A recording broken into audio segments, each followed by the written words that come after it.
नमस्कार, मी शुभांगी कोपरकर, एक सामाजिक कार्यकर्ता. स्नेहालय अहमदनगर या संस्थेच्या पुण्यातील स्नेहाधार या प्रकल्पाचं काम मी बघते. वंचित, पीडित, अत्याचारित, निराधार, बेघर अशा महिलांसाठी आमचा प्रकल्प काम करतो. त्या महिलांना त्यांच्या गरजेनुसार अन्न, वस्त्र, निवारा, वैद्यकीय मदत, कायदेविषयक सल्ला, समुपदेशन आणि जिला आवश्यक आहे तिला रोजगार प्रशिक्षण देऊन स्वतःच्या पायावर उभं करणं हे आमचं काम आहे. अर्थात फक्त स्वतःच्या पायावर उभं झालं म्हणजेच महिला सक्षम झाली असं मला वाटत नाही.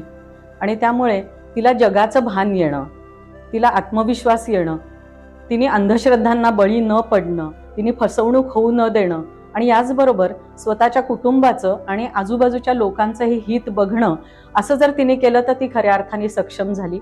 स्नेहाधारमध्ये काम करताना एक लक्षात आलं की इथे येणाऱ्या महिला असोत, मुली असोत, त्यांना भावनिक आधार देणं हे सर्वात जास्ती महत्त्वाचं असतं. त्यानंतरच त्या काहीतरी समर्थपणे जगू शकतात.